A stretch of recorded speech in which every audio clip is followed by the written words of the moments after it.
Okay, fifth grade students. And this is the audio of the text that you will be reading for our Unit 4 assessment. And so what you're supposed to do is read the passage about an orphan boy in the 1800s, then answer the questions that follow. So I'm going to go ahead and read this out loud for you. Remember, you can pause the video at any time. You can pause the video at any time, and you want to annotate the text. Your goal is to annotate the text, okay, for the main idea or for whatever it is that we need, the purpose that we're annotating. So here we go. When will my turn come is the name of the article or the passage. The inside of the town hall is sunny and light, with no need yet for gas lights. The brightness of its whitewashed walls is no match for my dark mood, though. This is the last stop on my long journey. If no one steps forward here, I must go back to New York and my former life. You can pause it now to annotate that first paragraph. I came here on an orphan train. The Children's Aid Society rescued me from the city streets, where I had lived since Mrs. Hutchins decided to put me out 4 years ago. Miss Hutchins was our neighbor in happier times. She took me in after my parents both died. When I turned 10, she decided that I was old enough to take care of myself, so out I went.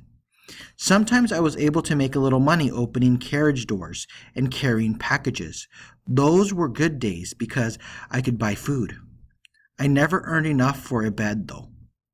I slept in doorways and under bridges and stairways. It was rough and dangerous, but several boys in the same boat banded together for protection. We were not a gang, just kids watching out for one another. Once again, you can annotate paragraph 2. Pause to annotate paragraph 2. Paragraph 3. The society gave me food, clean clothing, and lodging while they checked my background. Satisfied that I had nowhere else to go, they sent me west on a train with 40 other orphans. At each stop, in churches and halls like this one, some have been chosen and left the group, but never me. You can pause and annotate paragraph 3. Paragraph 4. Our society chaperones, Mr. Harris and Miss McKenna, has reminded the locals about the rules of the program. In adopting an orphan, they promised to feed, clothe, and educate us as if we were their own children. We will work, of course, as all farm children do. However, we were supposed to be treated as members of the family, not cheap labor. We have all heard the rumors about children being worked like mules on some farms. Go ahead and pause and annotate paragraph 4. Paragraph 5. Now as the people survey us, I wonder what qualities they are looking for. In some cases, it is obvious. They feel boys' muscles to be sure they can work. They ask girls if they can cook or if they have ever tended any infants. A girl I have come to know pulls her brother close and replies that she has cared for him since he was born. They turn out to be among the lucky ones. A family decides to take them both. I often wonder if the siblings who get split up ever find each other again. A middle-aged couple approaches me, a bit hastily, and I wonder, is it finally my turn? Okay, so for question 1, for our reading comprehension questions, choose 4 sentences to summarize the events in this passage. So there's a bunch of sentences here. There's 1, 2, 3, 4, 5, 6, and 7. You are going to choose 4 of them. Put the events in order by writing a number from 1, which is the first thing that you would put in your summary, to 4, the last thing that you would put in your summary. Number 2, what is the meaning of the word last as it's used in paragraph 1? So you're going to have to go back to paragraph 1 and look at the word last. Look at this word and figure out what is the meaning of the word last. Number 3, read this sentence from paragraph 2. It was rough and dangerous, but several boys in the same boat banded together for protection. What does the phrase "in the same boat" mean in this sentence? What does the same boat mean? Does it mean A, the boys were all orphans living on the streets? B, the boys were traveling on a boat? C, the boys were going to the same place? Or D, the boys were all the same age? Question 4, use the dictionary entry to answer the question. So this is what the dictionary says. Chaperone is a noun. 1, it's an older person who accompanies a group of young people on a trip or to an event to ensure their safety and good behavior. 2, in the past, an older woman who accompanied a young, unmarried woman to social functions where it would not have been proper for her to appear alone. And it's a verb. 3, to act as a chaperone. 4. So now you're going to look at these A, B, C, and D. What was the role of Mr. Harris and Miss McKenna as chaperones of the orphans? Was it A, they matched the orphans with suitable local families? B, they provided the orphans with proper clothing? C, they made sure the girls did not go anywhere alone? Or D, they helped keep the orphans safe during the trip? So you're going to choose A, B, C, or D. Number 5, in paragraph 4, so you're going to have to go back and look at paragraph 4. What is meant by the phrase "being worked like mules"? A, using mules to help with the farm work. B, living with the animals instead of in the house. C, being made to work very hard. Or D, rewarded with mules for their hard work. And then question 6. In paragraph 5, the word cook has the same vowel sound. So the word cook has the same vowel sound as food. B, pool. C, door. Or D, group. So now go ahead and pause it, answer those 6 questions, and then we're going to move on to our second text. Read this passage about a couple hoping to adopt a child in the 1800s, then answer the questions. Becoming parents. On a bright sunny afternoon in 1880, dozens of farmers in wagons and townspeople on foot pressed their way towards the town hall. The throng included persons with serious business, as well as quite a number of curiosity seekers. Both had seen the handbills announcing that a company of orphan children would soon be arriving by train. Those children were now here at the town hall, awaiting families who hoped to adopt them. Ellie and Jim Lawson were among the serious ones. No sooner had they seen the land handbills than they began preparing to take in an orphan. They had furnished a bedroom. They had met with the local committee charged with matching children to good homes. The Lawsons were well known for being kind, hardworking, honest people, and they had always wanted a child. They were quickly approved for placement of a child of any age. It now remained to be seen what child that would be. Ellie and Jim were discussing these matters quietly between themselves when a voice broke in like a rock through a window. "Getting yourselves a kid, huh?"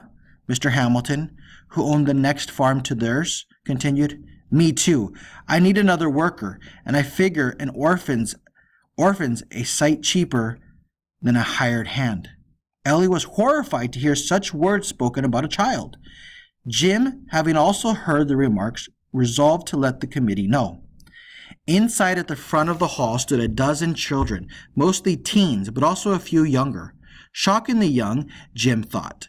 Ellie's eyes filled as she imagined what suffering their lives had already brought them. And now? Need they be displayed on the stage like shop goods, she murmured to Jim. Slowly, families began to pick the children they wanted. Each choice was followed by a brief conference involving the committee, the Children's Aid Society workers, the prospective parents, and the child.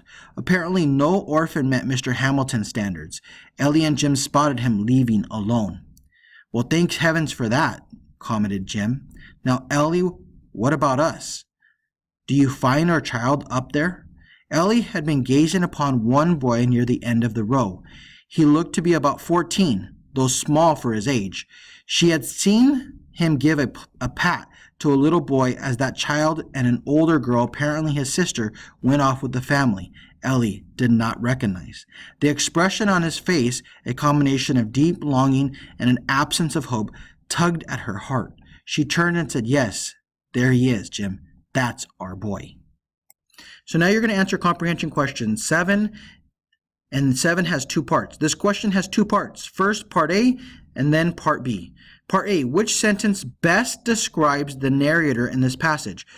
A, the narrator is one of the orphans. B, the narrator has background information the characters do not know. C, the narrator tells the story in the first person. Or D, the narrator knows the thoughts and feelings of several characters. Part B, which 2 quotations from the passage support the answer to part A? Number 8, use the dictionary entry to answer the question. So here's what the dictionary says. Throng, noun, a multitude of people crowded together, a great number of things considered as one, to crowd or press upon, or to gather in large numbers. Which definition fits the word throng as it is used in paragraph? Is it definition 1, 2, 3, or 4? Which 2 events, so now you're going to select 2 events, happened before the orphan train arrived? So you're going to pick 2 events. In paragraph 3, a voice broke in like a rock through a window. Suggests that. What does that suggest in paragraph 3? Does it suggest A, B, C, or D? Number 11, in paragraph 4, what does the word stage mean as it is used in this context? And 12, what event takes place in both these passages? Is it A, B, C, or D? Now you're going to answer question 13. It's a constructed response. Think about the 2 passages you have read. How are they different in their points of view? Write 2 to 3 sentences comparing the points of view of these passages. Use details from the passage to support your answer. So you're going to have to review what point of view is. You're going to have to remember what point of view is. So read this paragraph written by a student. It contains some mistakes, so it has some mistakes in grammar and punctuation. Then answer the questions to revise and edit the passage. Maddie watched with interest as the new customer conducted his business. 2. The man had purchased large quantities of beans, cornmeal, potatoes, nails, and rope. 3. The load of supplies he had piled on his wagon was quite a sight. 4. He was now asking about having an oar made for his flatboat to replace one that had fallen off his wagon and braked. 5. Maddie envied these prisoners who were traveling farther. And 6. What great adventures they would have. So number 14, which would be the best phrase to add to the end of sentence 1 to make the meaning clearer? 15, how would sentence 2 be punctuated? Or how should sentence 2 be punctuated? 16, how should sentence 3 be edited to correct an error in the word usage? 17, how would sentence 4, how should sentence 4 be edited to correct a spelling mistake? And 18, which would be the best phrase to add to sentence 5 to make the meaning clearer? So go ahead and answer questions 14 through 18, and when you're done, you can stop and see Mr. Morales for what to do next.